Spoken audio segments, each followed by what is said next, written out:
This course is going to be an introduction to how Amazon FBA works, how you can get started, and just to give you a ton of information about whether or not you think this might be a business model for you. Because we've seen so much success from this program. We know it works. The blueprint's there, and this is going to introduce that. It's going to be very exciting, and I really am so excited for you to be here. So what is Amazon FBA? Well, FBA stands for Fulfillment by Amazon FBA. And essentially what it is Amazon does a lot of the work on your behalf. And what I mean by that is one of the hard parts with growing an e-commerce business is, if you get 2 orders a day, well, what you have to do is you have to process it, right? You have to take it down to UPS or FedEx. You'd have to, put it in a box. You'd have to label it. You'd have to pay for shipping. You'd have to ship it out. And that becomes really laborious and tiring and difficult to do once you start getting more than, 1 or 2 orders a day. We've had days where we sold over 1,000 products, in a single day, with my Amazon business. And so it'd be next to impossible to actually handle that scale and not get things confused and be able to ship things out on time. And that is where Amazon comes in, because Amazon allows you to actually, as a third-party seller, right, which actually represents over 50% of Amazon sales, they allow you to take advantage of their fulfillment network and their fulfillment resources, where you can actually buy products in bulk, from China, from a USA manufacturer, from wherever. You might buy 500 units or 1,000 units for $2 each. Ship them into an Amazon FBA warehouse in the USA, right, directly from China, straight to Amazon. You never see or touch any of your products, right? And this will all make sense later on. But you can ship it directly from your manufacturer into Amazon. And then Amazon, every time you get a sale from customers that are already browsing Amazon for your product, every time you get a sale, Amazon actually does all of the fulfillment for you. They grab your product, they put it in a box, they put the label on, they ship it out, they handle all of that. And they just literally send you your profit. And so that is why Amazon FBA has been such an amazing process, because it just works, right? And you don't have to do a lot of the work. You can do it from anywhere in the world. And it's just a really amazing way to actually get started making some passive income online. So there are 2 different types of plans, for Amazon FBA. But essentially, Amazon takes a 15% referral fee for you having access to millions and millions of Amazon's customers, right? The last I heard, over 82% of households have an active Amazon Prime membership, which is insane, right? 82% of households in the United States have an Amazon Prime membership. So you can sign up for free as an individual seller, right? You pay a per unit cost every time you sell something, or you can join as what's called a professional seller, where I believe you pay $39.99 a month. And then you don't have any per unit fees. So if you're just getting started, you can sign up as an individual seller. You can always switch it to a professional seller later on once you have some inventory and things like that. So that way you're not paying, any money while you're waiting for your units to actually ship in. You can sign up as an individual and always change it later on. You can sign up just with your own, as a person with your social security number and things like that if you want to, or you can sign up with what's called an LLC, which is a business. All right, what is up, y'all? So this video is going to be about examples of perfect products to sell on Amazon, and I'm going to explain exactly why they're perfect, right? Because it's very important to understand and be able to conceptualize and picture why these products are perfect to sell on Amazon, kind of in your mind, so that every time you actually evaluate kind of like an opportunity, with Amazon FBA and when you're doing product research, whether or not you can kind of go through these steps in your head and say, okay, is this going to be a perfect product, right? So, a great example is scrunchies. Scrunchies probably couldn't be any cheaper to create. I would guess that this is literally like a piece of rubber with a very small amount of velvet or whatever it is. They're selling it for $10. I can't imagine this being more than 10 cents to create, if that, especially if you're ordering in bulk. And then, another thing that I like to think about is, of course, cost, right? But then breakability. You could probably package this in an envelope, and you could throw it against the ground 100 billion times, and literally it would not break. And then cost of shipping, right? So scrunchies are incredibly cheap, incredibly light. The cost of shipping would be nothing, whether it's by air or by sea. Shipping by sea, the weight doesn't matter as much, but shipping by air, the weight does matter, right? So sea is just volumetric. So if you're shipping, a blown up beach ball, it's going to be the same cost as if you're shipping, 20 bowling balls for the most part. But with air shipping, if you have incredibly light stuff, you can restock faster, especially if you have things that are very small, non-breakable, and extremely light, like scrunchies, for example, so you can maximize your profit margin. Another one that is a great idea, or was a great idea at a certain time, right? All the things that I'm showing now obviously are not the perfect products to sell now, I can't obviously reveal the perfect products to sell now, but these are a perfect example of a product that would be extremely giftable. I love gift products, gift style products for a couple of reasons. When you get a gift from someone, society has told us that it's taboo to return that gift. And so the return rates for gift items or giftable items is significantly lower than the return rate of, say, like an electronic item that people can't figure out, or they don't know how to use, or it might break in transit and not work correctly, or whatever the case may be. But if it's a giftable product, right, it's not going to be like that. And this is a product that I've actually sold before. Scratch Off World Map, and we were selling like $30,000 or more a day, for all of December last year. And now like the overall kind of niche is much more saturated, and it's not a great product to get into at this point. But when we got into it, it was an incredible product to get into. And we were selling, just silly numbers, in December, because everyone and their mother and their uncle and their aunt was buying somebody a Scratch Off Map. And so that's the perfect example of a product that we are not going to restock. We're just going to let it sell itself out during this Q4 and during this December, and then we're never going to restock it. But we'll just make a stupid amount of money again this year, just like we did last year. So another example, right? These costs are like $1 to create if you're buying them in bulk. Sometimes like $1.70 or so to actually get it landed in the United States. And most of them are selling for, some of them are selling for $30, right? So a product that costs $2 that sells for $30, you're selling it for essentially over 15 times more than it actually costs to create. So it gives you a lot of kind of wiggle room when it comes to PPC, when it comes to, having really nice photos done and things like that. And the larger profit margin you can have, obviously, is better because it allows you to like make, smarter decisions about things, and that's always a good thing. So the ultimate example of the perfect Amazon FBA product at one point, right? It has the passion, it has the love, right? People are not concerned about price when they're buying a wedding ring replacement, a silicone ring, right? They're not concerned with price. Even though if you think about it, this probably costs a cent to make.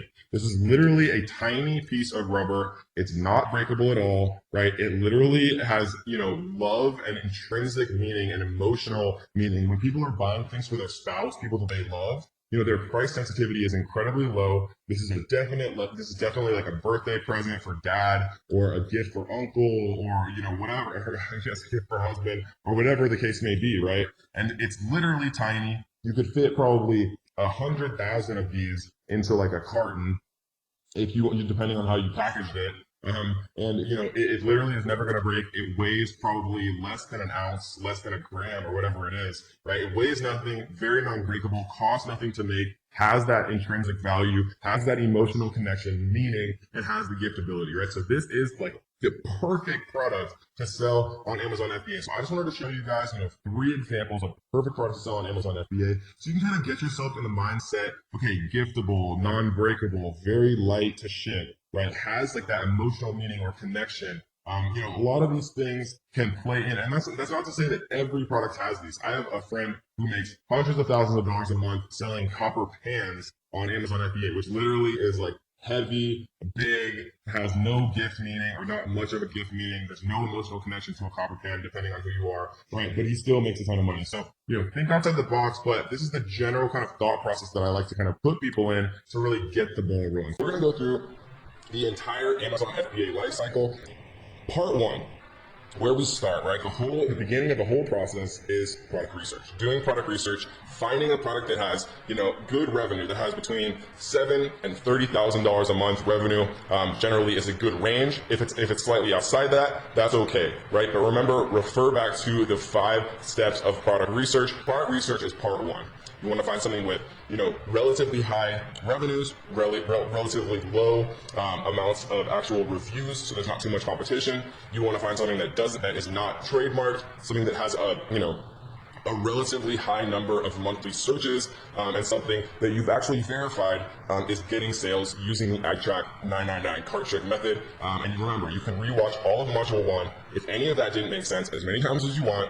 There's never any reason to feel overwhelmed, because I got your back. So after you do product research, the next part is you identify manufacturers, and we go over that in Module 2, how to find the best manufacturers in the world, and then how to get the highest quality with the lowest possible cost. We go over a lot of different strategies to really, leverage multiple manufacturers against each other so that you get the best possible value. Once you identify your manufacturer, you want to get a shipping quote from your freight forwarder, right? And again, in Module 2, we introduce the best freight forwarders, the cheapest freight forwarders in the world. They're going to take care of your products and actually make sure that they get from your manufacturer into an FBA warehouse safely. Then you want to have your packaging and logo created. Again, we go over exactly how to do that in the course. Once you have your packaging and logo created, you want to order a sample of your product from the manufacturer that you end up choosing, right? And you want to make sure that the sample that you order is a completed sample, right? That the manufacturer makes the product itself. They also make the packaging with your logo on it. So it really does look how a final product would look. And a lot of people make this mistake where they order just a sample of the product instead of a final sample. And you want to make sure everything is perfect, that the packaging looks good, that they include your all the things that they should include on the packaging, that the product looks good, that it's high quality. And then once you have that product sent to you, that sample sent to you, then you can do product photography, right? You can either send it to yourself or you can send it to a product photographer. If you want to take those images yourself, you can. I definitely recommend using a professional service, which we talk about later on in the course. Again, every step of this entire process we go through in detail. I just wanted to kind of give you a summary up front so you understand that it's actually not that hard, it's not that overwhelming, and it's very, very feasible to do, which is why so many of our students have had so much success doing this. Then you want to create an optimized product listing. So now product listing is nothing more than what you see on Amazon every single day, right? Nothing crazy at all. So once you actually order your sample, get the product photography and create the optimized listing, what you're going to do is you are going to place an order, right? Once you get the sample, the quality looks good, the packaging looks good, everything looks good, then it's time to actually place an order with your manufacturer. And when you first do that, you pay a 30% down payment. So let's say that, you want to order 1,000 units, the total cost is $1,000, just for math being easy, then you would pay 30% of $1,000, right? The total amount you'd pay is $1,000, but for the down payment, you would only pay $300 or 30% of $1,000. That gets manufacturing started, that gets the whole process started, right? And it's basically you giving a good faith to your manufacturer saying, okay, I'm gonna give you 30%, you make it all, and then once it's done, and once I've inspected it, and once it's all good, then I'll give you the final 70%. So when you place your 30% down payment, you want to make sure that you do that on PayPal. You want to use goods and services, and you want to populate that payment with a credit card. And again, remember, we're going to go through all of this in detail in the later modules. Don't worry at all. We're going to go through everything step by step. I just wanted to give you a holistic look. And then once you get the 30% down payment, they make all the units, and then when the manufacturing is completed, you get an inspection service, right? You can get inspection services for $99, super cheap. A third-party company comes in China, looks at all of the units, make sure that they're all completely good, that the quality is high, that everything looks perfect, and then once that final inspection passes, then you pay the manufacturer the final 70%, and everything is good to go, right? Once you pay that 70%, you tell your freight forwarder, which is the company that handles all the shipping, that everything's good. The freight forwarder picks it up from the manufacturer in China, and they actually ship it over to the prep center in the USA. One thing that's important to understand, which we're going to explain more in Module 2, is what's called FOB. FOB, right, or FOB shipping, basically means freight on board. If your manufacturer themselves are going to ship the products from the floor of the manufacturer once they're completed to the port in China, then the manufacturer is going to charge you a fee to do that, right? Because they're handling that element of the shipping. If you want to just make it super easy, just tell the manufacturer, no, once the products are complete, my freight forwarder will pick them up from the factory and then take them all the way to the FBA warehouse in the United States. If you'd rather get a freight on board quote, which means that the manufacturer is going to ship them from the manufacturer to the port in China, and then your freight forwarder is going to take over, then you would pay the manufacturer a very small fee to handle that small amount of shipping from the factory in China to the port in China, right? But again, to simplify things, once your products are actually completed, then you say, hey, freight forwarder, my products are done, they're at this factory, but they need to go to this warehouse, handle it, right? Shipping is something that I never want to deal with, so that's why I found the best freight forwarders in the world, that's why I share them with you, and that's why they can handle all of this for the best prices in the entire world. So once you inform the freight forwarder of the completed order, the product is sent to the FBA prep center, and then there's things like PPC and product giveaways, but those are good things, right? That means that your product is actually selling. That means that everything is going good. That means you're getting your product from obscurity to page one. Using services like Sonbase, using services like Page Oneify, all of which we talk about in the course. And now, congratulations, you are officially an Amazon seller making sales. So, yay! Again, I wanted to make this for you guys to make it super simple. Product research, find a manufacturer, get a quote from the freight forwarder to ship your products from your manufacturer to the USA. You have your packaging, your logo created. You order a sample to make sure everything looks good. Once you have that sample, you have a product photographer take beautiful pictures of it. You create an optimized listing. Once you get your sample, everything's good. Then you place an order with your manufacturer. You pay 30% down payment to get everything started. Once your manufacturer is done manufacturing everything, then you get an inspection to make sure all the units look good. You pay the final 70%. Once everything's done, you've paid, your freight forwarder picks it up from your manufacturer in China, gets it to the FBA warehouse in the United States, and then you are now officially an Amazon seller, ready to start making sales. This video is going to be about, should you borrow money to be able to actually expand your business faster? And the answer normally, guys, is it depends on you, right? Like, I'm very responsible with my credit cards. I financed my entire Amazon FBA business using credit cards when I first started. But it depends on you, right? If you're not good at managing finances and things like that, then maybe a credit card doesn't make sense. Maybe it only makes sense to use the money that you currently have. But for most people, right, I think it makes a huge amount of sense to actually use financing and borrow money if you do it in the right way, right? The best way by far to actually do this is by using what's called a 0% APR credit card. So you see right here the annual percentage rate, 0% intro for 15 months from account opening on purchases. This means that you can use as much of, if let's say they give you a $5,000 limit, that means that they will give you essentially a $5,000 loan for 15 months for $0, right? For zero cost, no interest. Literally telling you that for the first 15 months, you can spend 100% of the money that they allow you to have to borrow, right? And you'll pay zero interest. That is a very, very good deal. It's very, very hard to find in the real world, and this is an incredible card also because you get unlimited 1.5% cash back. That means if you spend $100, right, you get $1.50 in cash back, and it starts to add up very quickly as you start to make larger and larger purchases. And you can do all types of things. You can pay for your product photos with your credit card. You can pay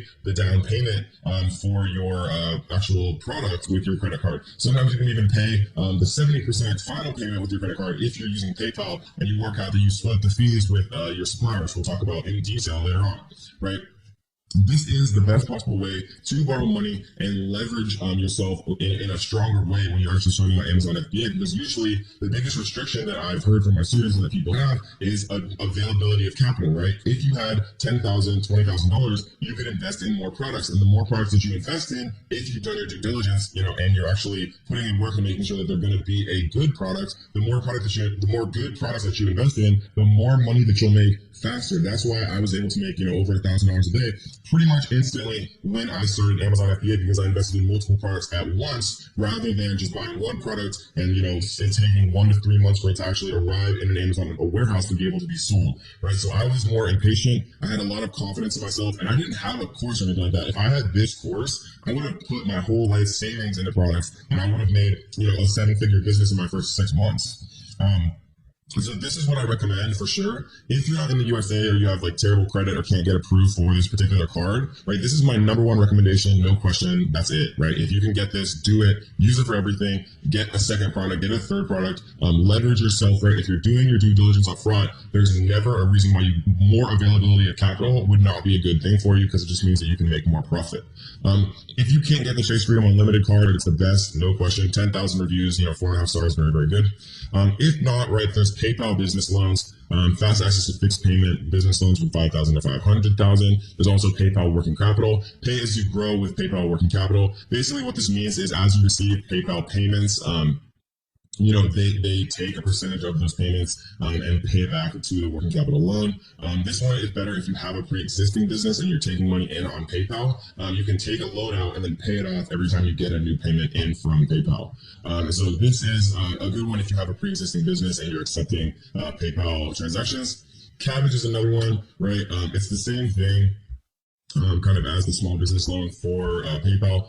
Again, guys, though, you don't want to do these without knowing what you're signing up for, because PayPal and Cabbage and every other loan person in the entire world charges you an APR, right? And so you don't want to be paying an APR that's going to be higher than your actual profit margin. So if you're estimating that you're going to make 40% profit margin, right, and you're going to make that in 3 months, maybe it still makes sense to take out a loan, even if it's like a 16% APR. So read the fine print, right? These are some much significantly less enticing options, but they are options that I've had students make work, right? Because if you're making a 40-50% profit margin on your products, then taking a loan out to get that product that you're paying 16% on, you're still obviously making an additional 30% profit that you wouldn't otherwise be making, and you're able to expand faster. But again, the best possible way and the best possible method that I've ever found is 0% APR credit cards. I know that I provided you value, so what I want you to do is to like this video. I want you to leave a comment on this video. If you guys haven't already, make sure you subscribe, turn on notification bells, so that you will be the first person to be notified every time we drop a brand new video. This is the fun part of the course. This is Amazon FBA product research. This is where the magic happens. This is where the money is made. So we are going to be focusing on viral launch for much of this course because it is the best software available now, right? Originally it was Jungle Scout, and now viral launch has just really been exploding and expanding, and their team is very passionate and they're just doing very big things. The main tools that we are going to be using for Amazon FBA product research are going to be called market intelligence and product discovery, right? We see that for $59 a month, you can get product discovery. If you pay monthly, annually, you can get market intelligence, sales estimates in the Chrome extension, and product discovery. You can get this all for $49 a month if you pay annually, or you can get it for $59 a month if you pay monthly, right? And so for our purposes, guys, all we need are these first two, right? Viral Launch is incredibly good at product research. For keyword research and all of this, we are going to save you guys some money, and we're going to recommend another tool when we get to it. But for most of the stuff that we're going to be doing for the entire course, right, as far as product research, photos, a lot of different things, Viral Launch provides the best service. The main things we're going to be concerned with are market intelligence and product discovery. As you can see, you get all of that for the intermediate pricing. Or if you want the category search, which is helpful as well, you can pay for the $79 a month option. But for most of us, right, what's going to be the best kind of deal is either intermediate or advanced, right? So one of these two. I generally recommend people who are serious about this to just go ahead and grab the advanced option. So this video is going to be kind of an introduction to what viral launch looks like, and how to reframe your mind. When I mean reframe your mindset, I mean, going throughout your day, everything that I see and everything that I interact with, I think about Amazon FBA. And maybe that's unhealthy, but it's helped me become very successful selling on Amazon FBA. Like, for example, I'll go to like a Mexican restaurant and I'll see that like little rubber mat that like they have in the kitchen that people stand on that food falls in, right? Like a restaurant non-slip mat. Or I'll see like a little menu holder, like an acrylic menu holder, and I'll think to myself, could I sell that on Amazon? And you just take notes on my phone all throughout the day, and then I come back and I check on these products via Viral Launch to see if the landscape is competitive, right? We're going to look at how many monthly searches are they getting? How many reviews do they have? How many people are trying to sell this product? Is there room for improvement on this product, right? What are the negative reviews saying? Could I improve the quality of the product? Could I add something to it to bundle? And don't worry, we're going to talk about all of this much more in depth as we move throughout this module, but it's just important to kind of get your mindset in a place where you're thinking about Amazon FBA, throughout your day-to-day life, because sometimes the best ideas will just come to you, right?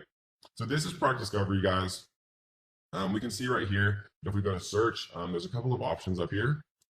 There's the normal product discovery, right? And what this means is you put in the categories you want to see. You put in, okay, I want to see products that have a minimum of $10,000 a month revenue, that have a minimum price of $15, that have a minimum review count, or a maximum review count of maybe like 50 or 100 reviews or whatever the case may be. And you press show products and it shows you, right?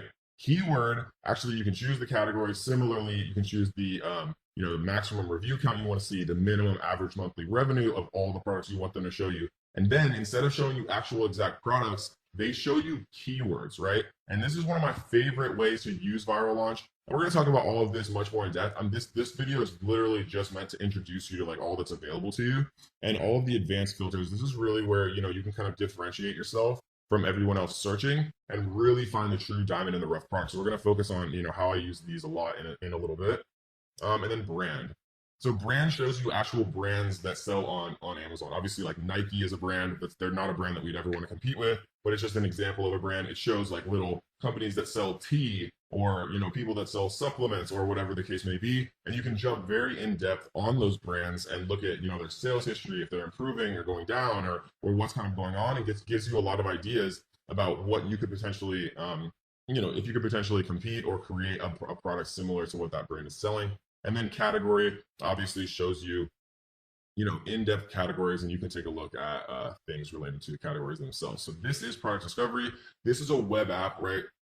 You use it in a, you know, by itself in a website right here. Market intelligence is actually a Chrome extension. So for example, if we come into Amazon and search garlic press, we would search this little, we press this little button after we install the market intelligence Chrome extension, right? And it would show us all of the top sellers on page 1, right? So it's showing us Alpha Grillers is on page 1. They're doing about $22,000 a month, selling at $9.97, which means they have 2,255 sales every single month. We can see how many reviews they have, their review rate, right? Their review rating, like what their average reviews are. A lot of different stuff we can really see here. We can even see net profit estimates, but these are very, very inaccurate in all software, right? Viral Launch does a good job of this, but you can never rely on net profit, because it's impossible for them to calculate that, for anyone to calculate that, because they don't know how much your cost of goods sold are. They don't know how much you're paying for shipping. So it's a good baseline, very, very general idea, but you need to do the calculation yourself. And we'll teach you how to do that in a little bit. We're using a tool called the Amazon FBA fee calculator. So this is the market intelligence Chrome extension, right? It's incredibly necessary to have both the product discovery and the market intelligence, right? The web app and the Chrome extension, because we're going to be using them all the time. If you want to go monthly, do monthly, right? If you want to go annual, do annual, but we're going to need it. It's one of the most important parts of the entire process regarding Amazon FBA, and we're going to be using it in all the rest of the videos throughout the entire course, and we're going to show you some really, really cool tricks how you can find, you know, products doing $10,000 a month, $20,000 a month, or even, you know, $30,000 or more every single month, and how you can actually enter that market and make a bunch of profit. Let's get into Seller Central, guys. This is where the magic happens. This is where all the money is made with Amazon FBA. And it does look a little bit overwhelming at first, but I promise you guys it's actually not that bad. And we're going to go through all the things that you're going to be able to need, that you're going to want to need most. You don't have to have your Seller Central name the same as the name of your LLC.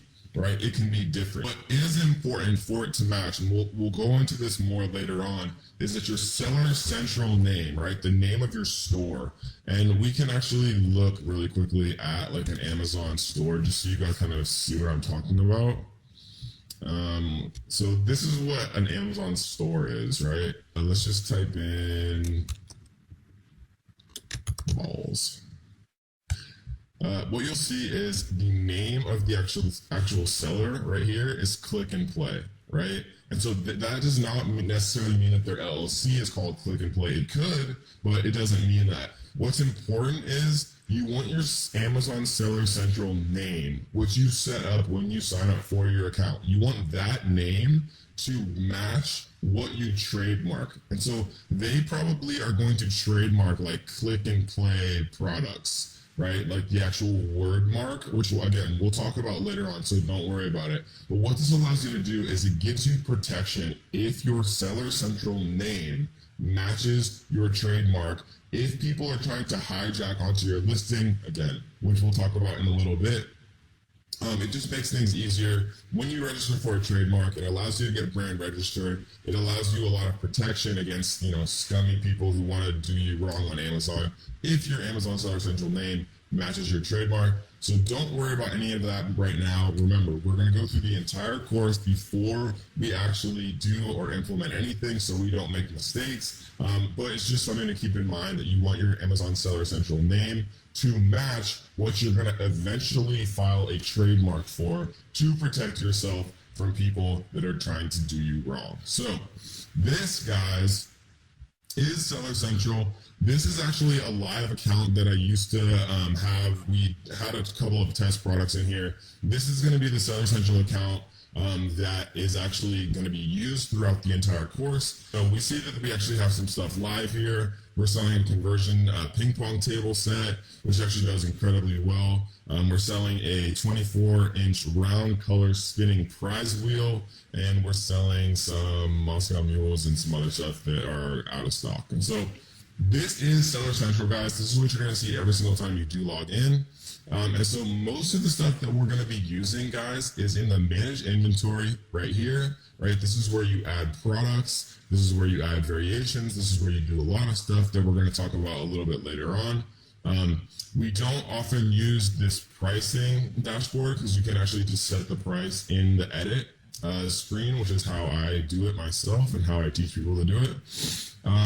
Orders you don't really use as often. This is more for what's called FBM, right? Fulfilled by merchant. If you're actually like shipping out like handmade towels or something from, wow, my examples are so bad. If you're shipping out like handmade pillows from your house, right, and you're shipping them out one at a time, then you might use manage orders more often, or if you have to deal with like customer service and stuff like that. But this is more so for FBM, which is fulfilled by merchant. We are all doing FBA, which is the much more scalable option, right? Because if you FBA stands for fulfilled by Amazon, and so what that means is if you sell 1 unit a day or you sell 1,000 units a day, Amazon will fulfill all of those for you. You don't have to go to FedEx or UPS and actually package all of this stuff yourself. And so we're not going to use orders too much. Advertising and inventory are definitely the two things that you're going to use most often. We're going to talk extremely in depth about the advertising section later on in the course when we actually go into marketing. We're going to talk about how to sell things via Amazon's internal platform, Amazon PPC. Right? We're going to talk about how to sell your products on Amazon with Instagram. We're going to talk about how to sell your products on Amazon with Facebook ads, the best way. We're going to go super deep into marketing, and we're telling you everything you possibly need to know about that. This is just meant to be kind of a introduction to Seller Central, just so it doesn't look as overwhelming, right? And then obviously you have some reports here, which we're going to talk about later on, and then performance if you ever have any issues like with your account or claims or anything like that. And so that, guys, is the overall kind of little tutorial. Really quickly, I want to jump into the edit section because, again, this does look a little bit overwhelming for people when they first start out, but it's actually not that bad, right? So this is where you put your title, very simple. This is where you put your manufacturer, your brand name, things like that. If you have any variations, but variations aren't available for this category, this is where you set your offer. If you want to put a sale price, right? If you want to say, well, it's normally $250, but we're going to have a sale price of $199, right? So Amazon would throw a strike through here, and this would be the final price that your customer would pay. Most of this stuff is inapplicable to these type of products. Like if you're selling things with lithium ion batteries and things like that, or if you have applicable dangerous goods regulations, right? But that's obviously not applicable for a ping pong table. This is where you put your images, very self-explanatory, obviously. Your description, right? These are kind of like the bullets that show on an Amazon listing and things like that. And so this is where you put search terms and things. And that's pretty much it, guys. It's very simple. And most of the time that we spend in Seller Central, again, will be in the inventory section and in the advertising section. So that is your overview for Seller Central, guys. All right, guys. I hope you're ready to learn. I hope you enjoyed Module 1. I hope you just got absolutely flooded with good ideas on how to find your first profitable Amazon FBA product. Because in this module, we're going to be teaching you how to find the best manufacturers in the entire world to actually create your product, right? Because the relationship that you have with your manufacturer will be one that is either very good or very bad. And I'm going to teach you how to guarantee, at least as much as it's possible to do, that your relationship is going to be a good one with your manufacturer, right? So this, guys, is Alibaba. For those of you who've never seen this before, Welcome. Alibaba is a massive, multi-billion dollar company, created by Jack Ma and a bunch of other people. This is most of the things that you see in your house right now. Most of the things that you're probably wearing on your body were made from manufacturers that are listed on the site, right? This is basically like a massive directory of manufacturers, most of which are based in China, but there's also like Alibaba Vietnam and like Alibaba India, and lots of different kind of versions and outfits of Alibaba because, like I said, like they're mainly like a directory of manufacturers that can pretty much produce anything. So you could do Alibaba Vietnam, Alibaba India, but most of the time I just use normal, good old fashioned Alibaba. And that's what we're going to talk about today, specifically how to find manufacturers and what to look for to, make the chances that your experience with a supplier is good, right? Supplier, manufacturer, kind of the same thing. What you don't really want is a wholesaler. You don't really want to work with any middlemen, right? You want to find the person that's going to give you the absolute lowest possible price, and you want to work with them, right? Because the lowest possible price means more profit. So let's actually dive in on exactly how we're going to find the best manufacturers in the world.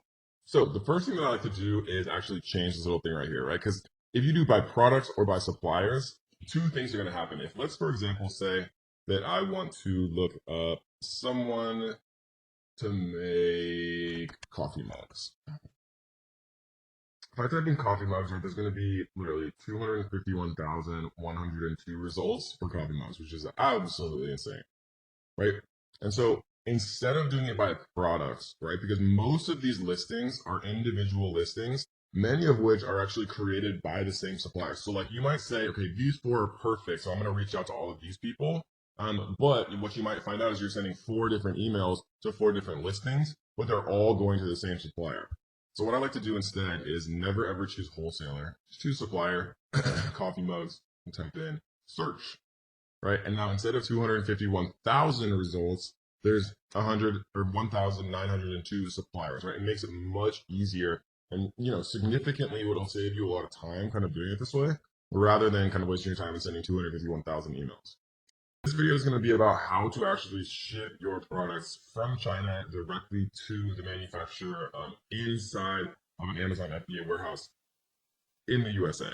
And so how you actually have to do this is a little complicated at first for some people, but if you actually think about it logically, it makes a lot of sense, right? Because what ends up happening eventually is you need to have a barcode to send to your manufacturer to actually create like a little sticker and put it on each box so that your inventory is completely ready to be scanned in by Amazon when it actually arrives, because you're never actually getting the inventory. Like they don't ship it to you and you ship it to Amazon. Your manufacturer ships it straight to Amazon, and trust me when I tell you, you want it that way. And so, in order to actually ship your products from China to the Amazon FBA warehouse directly, you have to have like all of your barcodes and things kind of figured out, and then you basically just send your supplier an email, with the carton labels and with the UPCs to actually put onto the product itself. And so, how we're going to do this is we're going to go to add a product, and we're going to create a new product listing right here. And let's just use the example of a coffee mug.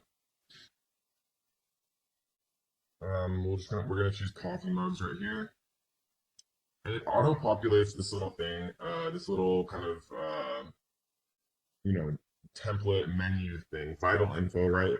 Product ID. So there's a couple ways to do this.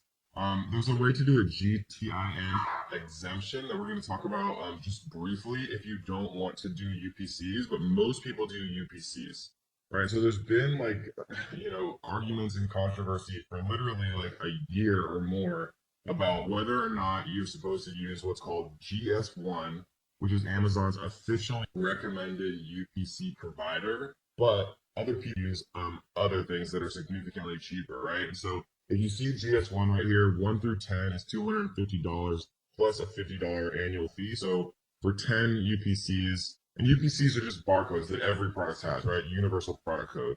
So it's like $300 for 10 here, or if you use a different one for 10, it's $37 instead of $300, right? And so, basically the summation of all of this controversy and what everybody's talking about is Amazon tells you when you try to create a product listing, like here, I'll use a UPC, and this is just a UPC that I bought from Nationwide Barcodes, right? From the much cheaper version. When I paste it in here, it says the validity of a product ID is checked against the GS1, GEPI, and ISBN databases. If your product ID is not registered with GS1, then the linked ASIN will be suppressed, and it may result in removal of your product creation privileges, right? And so this is basically a warning that says not to do it, and that you should use GS1. If you want to err on the side of caution, right, use GS1. I personally still use Nationwide Barcode because I have, a bunch of them that I already bought, and it's literally like 10 times cheaper for Nationwide.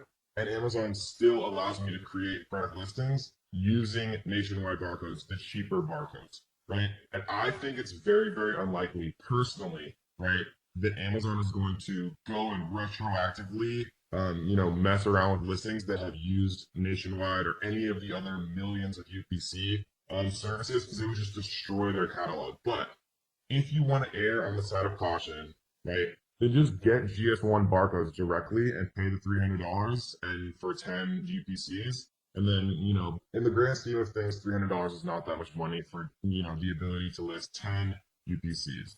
Or if you want to save a little bit of money and, live on the wild side like me, then use nationwidebarcode.com. And these are actually purchase barcodes for Amazon. So if we come to the actual site itself, then you'll see barcodes for Amazon right here. And then it says the pricing right here, and you just choose how many you want, and that's it. So it's pretty easy. So the safe way is GS1 for $300. A little bit less safe way, but the way that I personally do is Nationwide barcodes for $37.50. And I'll continue to use Nationwide barcodes until Amazon literally does not allow me to create a product listing without using GS1. If they ever force me to use GS1, then because at the time of making this video, you can still use and create Nationwide barcodes. We're doing it every single day, but Amazon may eventually, right? And I want to make sure you guys always know what to do.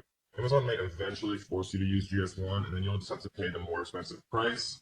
Or, if they force you to use GS1, you don't want to pay the more expensive price, you can research what's called a GTIN exemption request. We're not going to go into that because most people don't need it. But if they force you to do the GS1, you really can't afford the GS1, then just Google search or YouTube search how to do a GTIN exemption. It's a little bit more complicated, but it's a way that you can avoid paying the GS1 pricing if you really don't want to. Okay, cool. So we're gonna make this. We're just gonna say coffee mug for mom. We're gonna say the brand name is Coffee Mugs, 3 Z's. The offer, and this isn't that important right now, because all we're doing right now is creating a listing so that we can actually get what's called the FN SKU, right? Because the FN SKU is what we're gonna have to send to our supplier. And once we send that to our supplier, then they're gonna be able to print out little stickers that they're gonna put on every single one of our coffee mugs. And then once they're sent from the manufacturer to Amazon, Amazon's able to actually scan all of those in. Right, so we're just gonna put $19.99 here. We're gonna put new. And the fulfillment channel, I want Amazon to ship and provide customer service for my items if they sell, right? This is Amazon FBA. I want to ship this item myself. This is Amazon FBM, right? Fulfilled by merchant. So we're gonna save and finish here.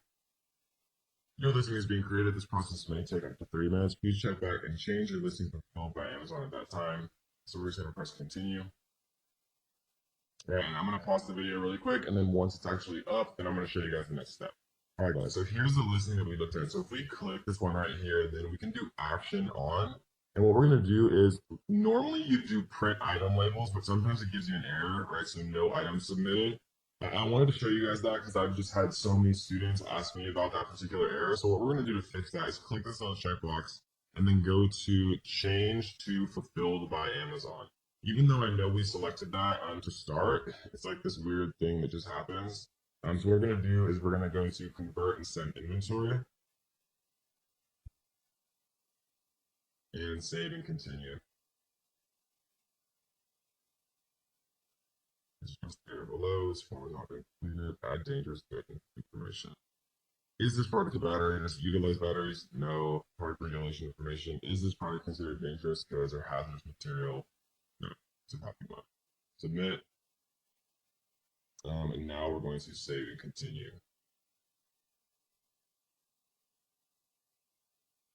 So now what we're able to do, right, and we're going to actually go back into inventory because I'm going to show you guys how to actually send inventory in a second, because this is how you get what's called your carton label. So two things that you need to send to your manufacturer at the end of the day are your FN SKU, right, which is basically just like a little barcode like you see on any product, right? That's one thing.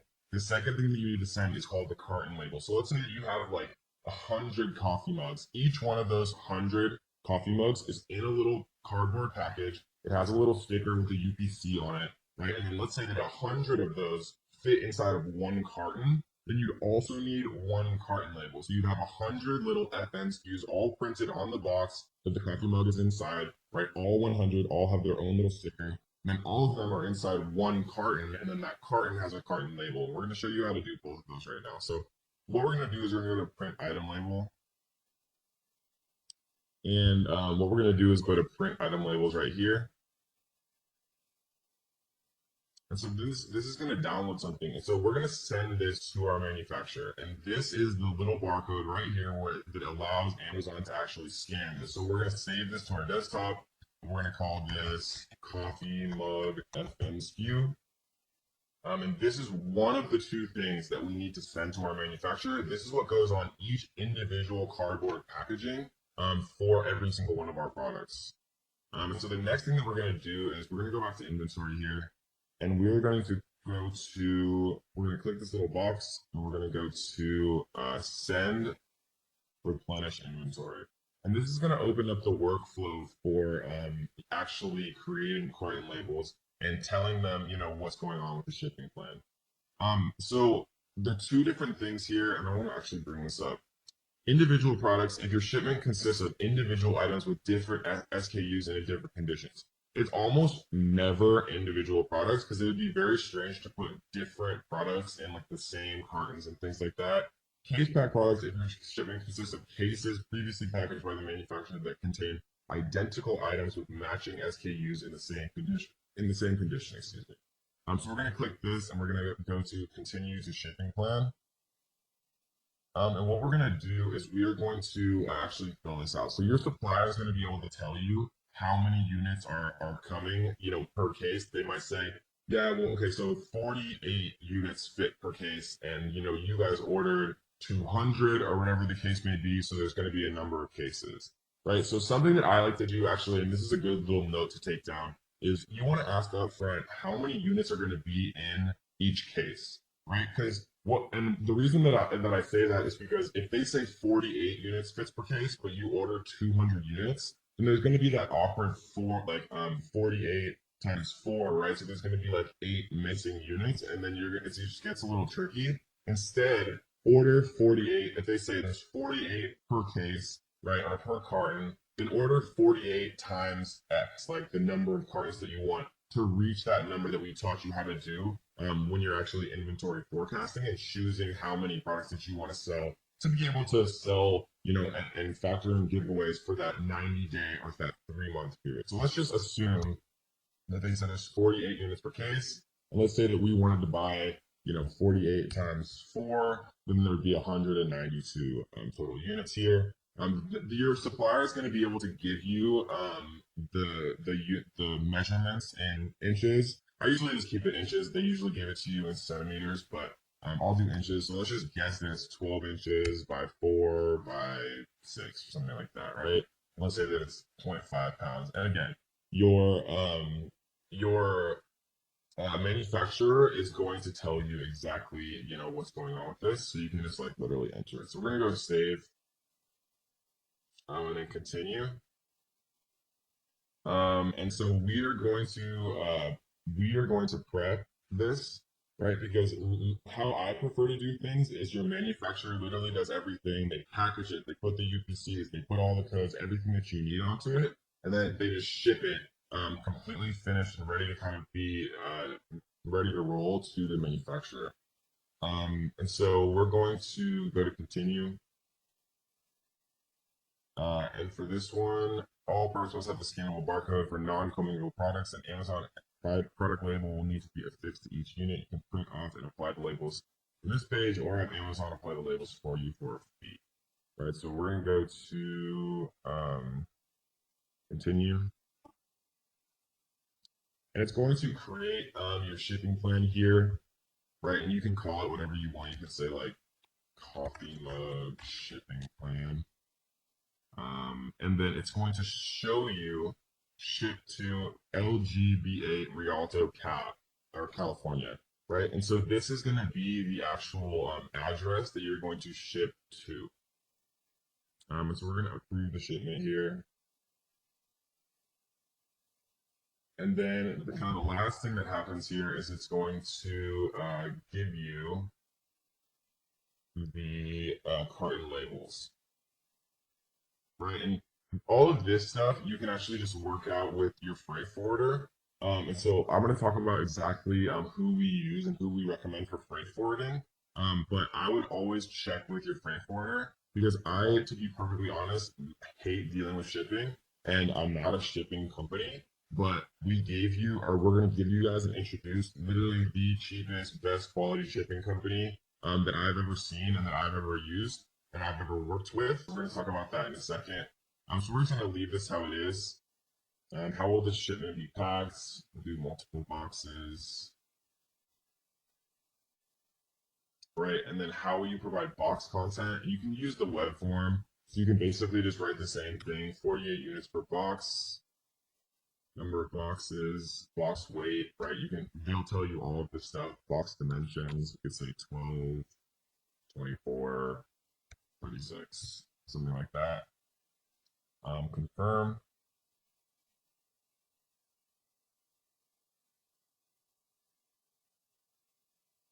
So you can calculate the shipping charges here.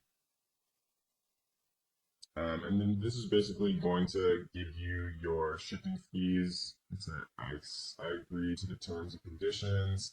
And then you press accept charges, right? And then you can print the box labels here. And the box labels are your carton labels. So I'm not actually going to do this because this is just like an explanatory.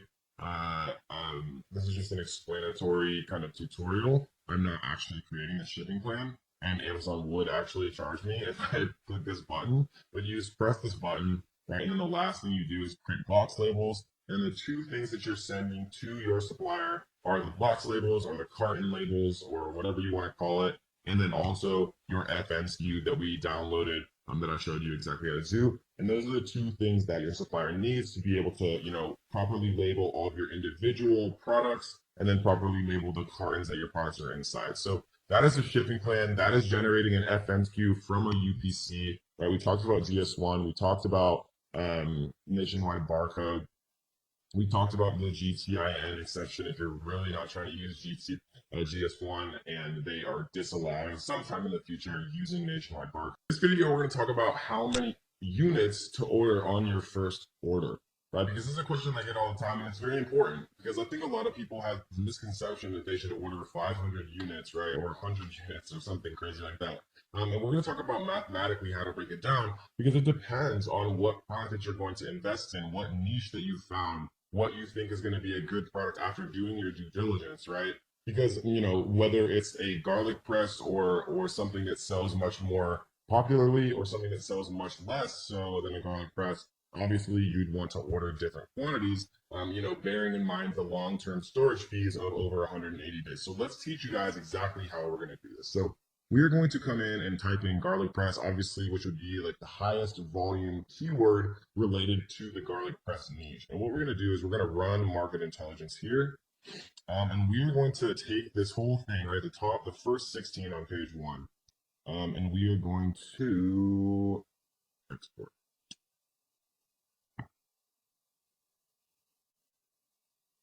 All right, we're going to open this up and let's take a quick look, right? Because what we're concerned with here is monthly sales. So monthly sales added up right here is 14,720. 14,720. So what we're going to do is we're going to open up a calculator and we're going to type in 14,720 and we're going to divide by 16. So that means that the average seller on page 1 sells 920 units per month. So if we divide that by 30, right, we see that they're selling about 30 a day on average, right? So if they're selling 30 a day on page 1, what I like to do, guys, and this is a general rule that I follow. You never want to be in stock longer than the 180-day long-term storage mark, because I showed you guys that the fees get like 20 times more expensive, and it's just crazy, right? You never want to be in stock less time than, I would argue, about 3 months, right? And the reason for that is because to get products made and to get them shipped from China on a ship available for sale in a warehouse in Amazon, I've found takes normally at the maximum about 3 months to do, right? So what we're going to do is we're going to multiply this 30 units per day times 3 months, right? 3 months times 30 days is obviously 90 days, right? Times this 30 here, we see is 2,700 units, right? And so I know that probably seems like a lot. I'm just going to actually write this out. 30 units a day times 90 days. Right, so 2,700 units probably seems like a lot because people have like this weird misconception in their brain that they want to do 500 units to start.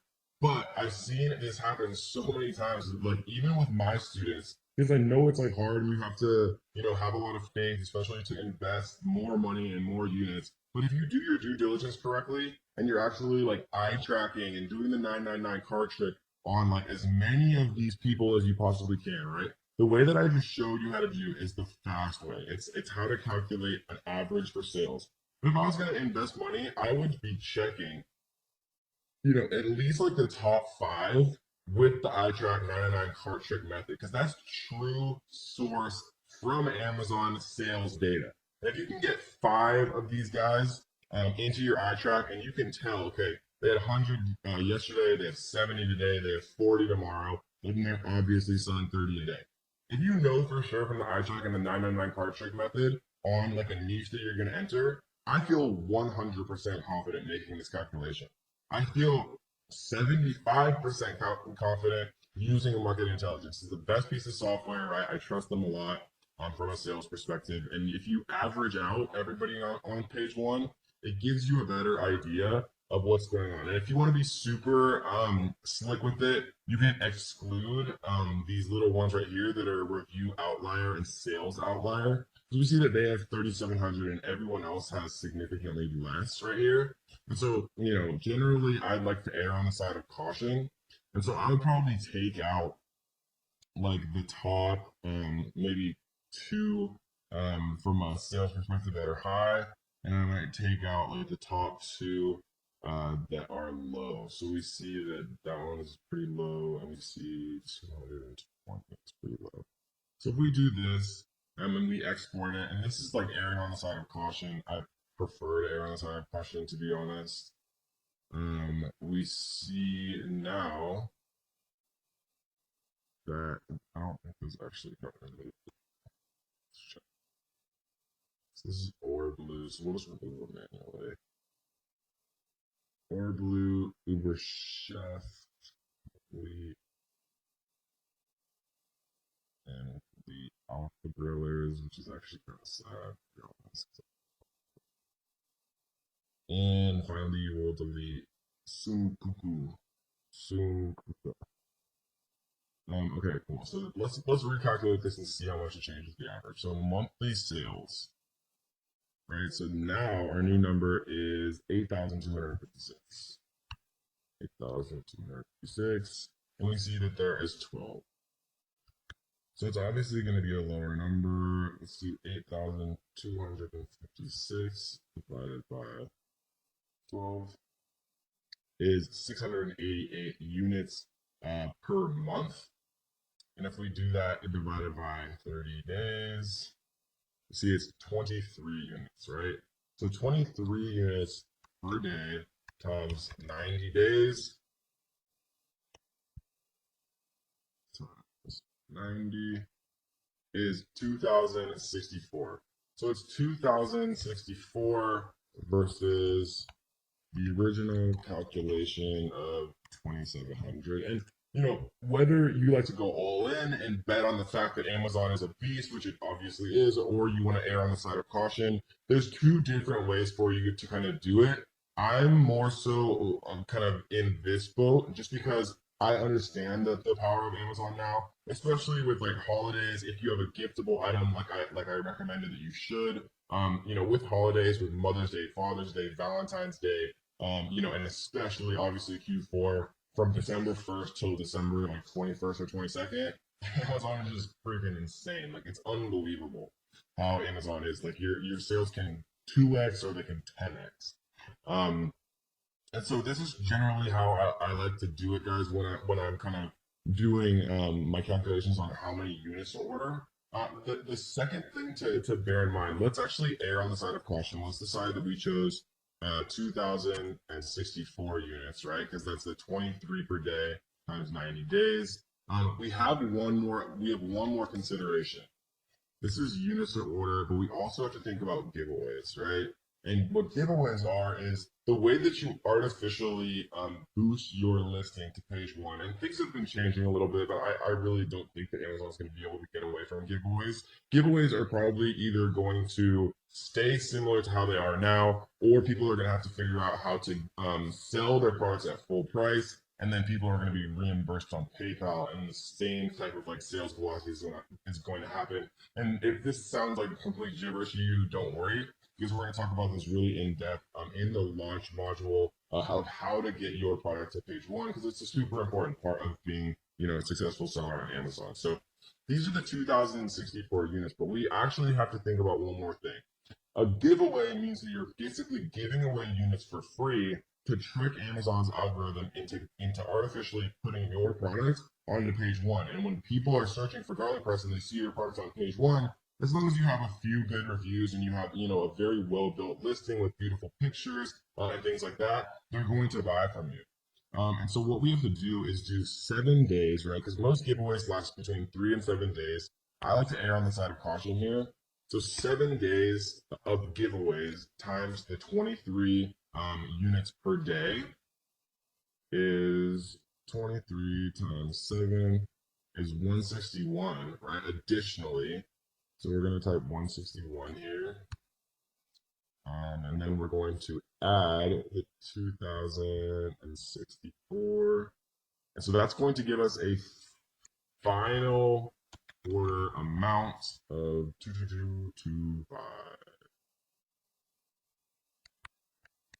And that, guys, is how you do basic inventory forecasting. The biggest thing that would be a differential would be once you kind of understand what's going on with holidays. So, like for example, when we do inventory forecasting for one of my companies that's very gift oriented, we'll literally order 10 times as many units because we know we're going to sell 10 times as many units from December 1st to December 23rd. So 22 extra days. Instead of multiplying it by 1, we'll multiply it by 10 and we'll order that many more units. And so when you're first getting started, it's very, very difficult to do that. And so I generally recommend that you err on the side of caution unless you have some disposable income and you want to bet on Amazon, right? What you can do if you want to be a little bit more risky is you can come into like camel, for example, and let's just choose one of these really quick. So let's choose the good old alpha fillers. We'll grab the ace in here. And we'll put this in. And then what we can do is we can look at the sales rank and we can actually look at when things spiked up. So if we look at May, October, March, August, right? So this is August of 2015. We see September of 2017 here. So we see that there's no major change for this particular product with the BSR. It's very, very consistently extremely high, right? So it's been selling a ton all year round. There's no major spike for Christmas. But like, for example, if we went in here and typed in like Christmas stockings or something like that, we might see something different. Let's take a look. We're gonna skip the sponsored ones and just come into this top one. Grab this here. And we're gonna paste in this ASIN into camel. And what I would expect to see is really high little rankings, yeah, right around Christmas. So you see that like in June, they drop all the way down to 810,000 in the bestseller ranking. But then right when it gets to November and December right here, it jumps all the way up to being like literally almost at number one. These are selling like absolutely crazy. Obviously all right around Q4 and Christmas time.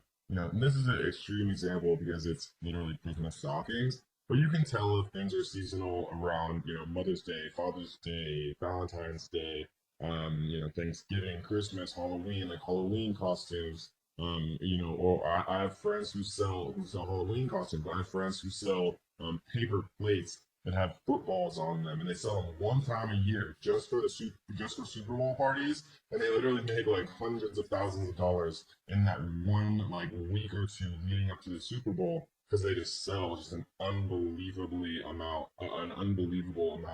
of paper plates. And so that, guys, is how you do inventory forecasting. Again, just to kind of summarize, what we're doing is we're literally doing a kind of a viral launch. We're doing a summation of the amount sold, kind of taking out the outliers, dividing it by 30, right? Because these are monthly sales to get kind of a per day number of sales, just because it makes it easier. Obviously, you can just multiply it by 3 if you want also, but it just makes it easier for me to get per day because it helps with giveaways and things like that. Once you have per day, then I multiply it by 90 days because I like to have 3 months stock. I like to order 3 months stock because that's generally how long it takes to reorder. So once you kind of start to get low, a little bit lower, then you reorder, right? Once you kind of get that, once you get your feet wet, once you feel those sales, once you kind of start to see, okay, this does work, I can make a bunch of money doing this if I'm doing things correctly, then you'll start to get a sense of how many you're actually consistently selling, how many you start to sell for holidays and things like that. And then if you're riskier, you can look at camel, and Google Trends and things like that to see and try to guess, maybe ordering more units. But sometimes it's fun selling out and just not having like the kind of stress and feeling like you're ordering way too much. And so that's kind of how you order for 90 days. You never want to reach that 180-day long-term storage, guys. Welcome to module 3, where we're going to talk about how to make a perfect listing, or as close to a perfect listing as it's possible to do. We're going to talk about a lot of different resources, the software that I use that is super, super key to creating, a fully optimized listing, kind of introductorily in this first video. And we're going to go much more in depth, in future videos about how to do these things the right way, like, how to create a title the right way, how to create backend keywords the right way, how to create your description the right way. We're going to talk about, where and how to get product photos done and a bunch of fun things like that.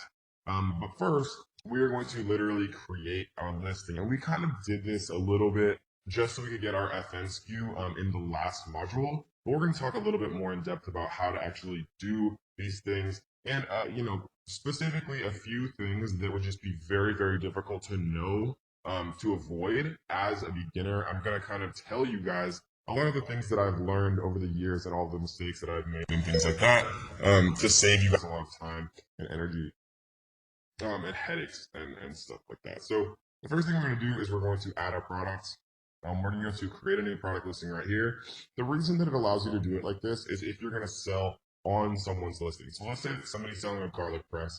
Amazon actually allows you as another seller to also sell on that person's listing, right? That's what most people commonly refer to as a hijacker. And so when you get a hijacker on your listing, it means that, they have the ability to price their products lower than yours and steal what's called the buy box, right? So if there's 10 different sellers on one Amazon listing, then who has the buy box means that when someone actually clicks, add to cart and buy, whoever concurrently owns the buy box, like, right, Amazon calls it the buy box, gets the credit for that sale and gets the money for that sale, right? So owning the buy box on your listing is definitely something that you always want to keep in mind. And so we're going to talk about the best ways to do that and the best ways, to actually combat when you do have a hijacker, all later in this module. But before we do that, we're going to talk about just a few simple things when it comes to actually creating a product listing. So we're going to click create a product listing here. Um, we're going to do one just for a basketball because that was the first thing that came to my mind just now. You'll see that there's different categories here, right? For example, basketballs, toys and games, sports and outdoor play, sports, basketball, basketballs, right? Or we could do sports and outdoors, sports and fitness, team sports, basketball, basketballs, right? In my mind, I would rather actually choose basketballs in sports and outdoors just because, basketball to me is more a sport than it is toys and games, right? These toys and games might be like little plastic basketballs or like the tiny ones that you shoot at like little tiny hoops that you like stick to your wall, right? So I'm gonna choose this one, and you'll find that sometimes or always it's worth reading these like categories and subcategories because there'll be small differences, and you want to make sure that you're actually in the most accurate category, right?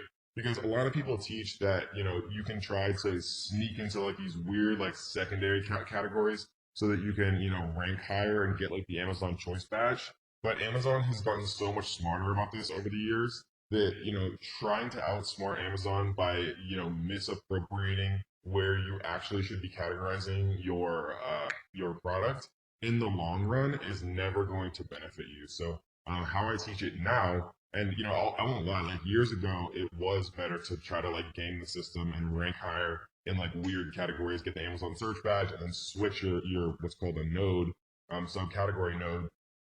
But Amazon has gotten much smarter, and they don't allow you to do anything like that or change your subcategory node. So what we're going to do is just choose the most fitting selection here as far as categories.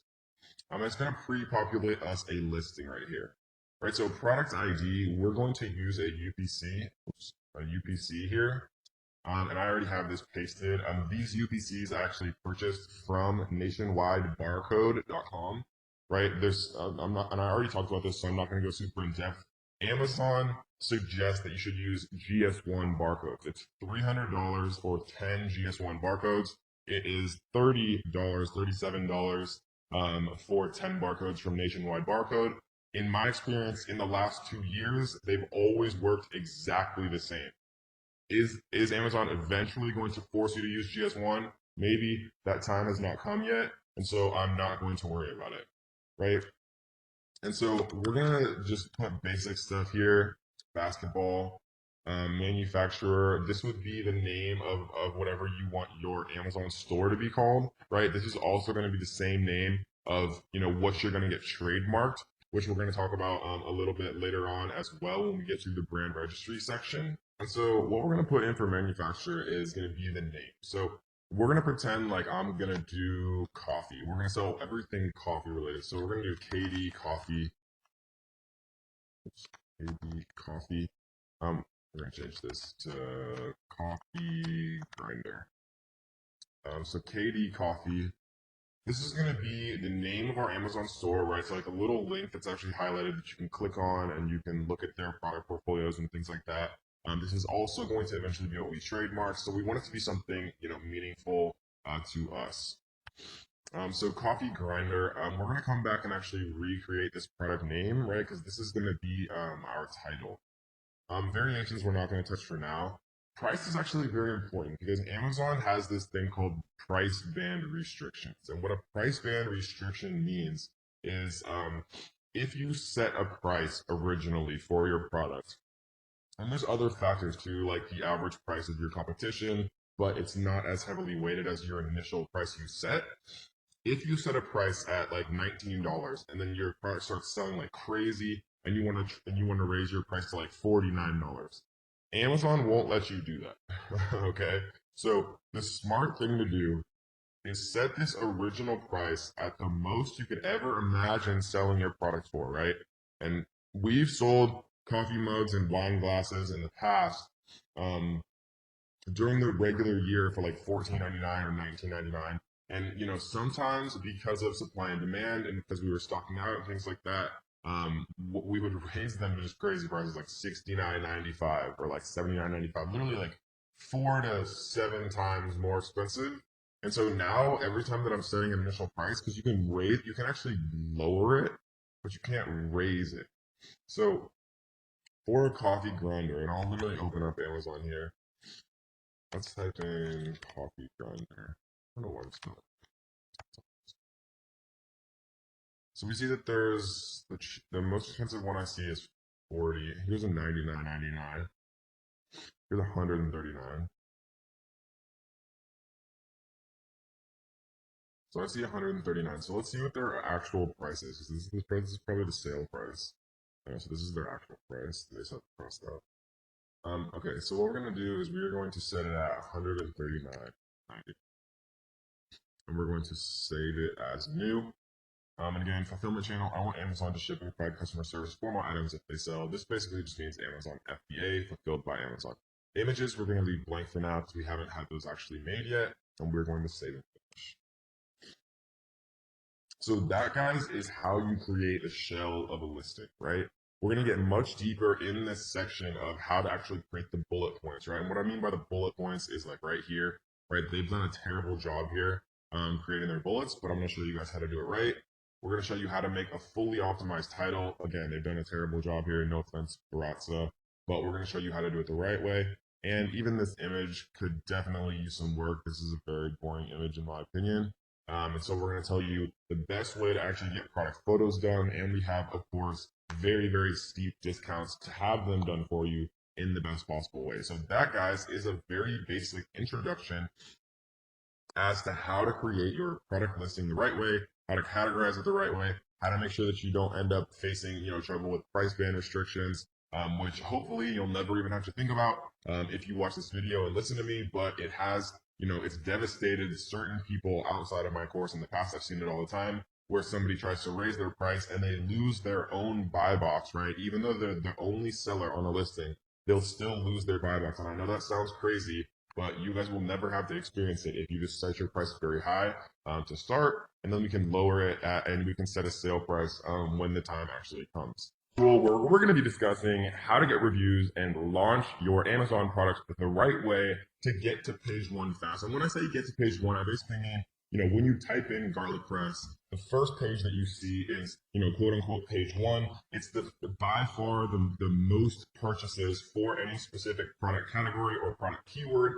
They occur on page one. Because if you see, nice looking products with good reviews, nice pictures at a reasonable price, you buy it. Right? Most of the time you don't scroll to page 2 or scroll to page 3 or anything like that. And so kind of how this process works, guys, and it's very important to understand this, is kind of in a sequence of 4. The first step is setting up your email sequences.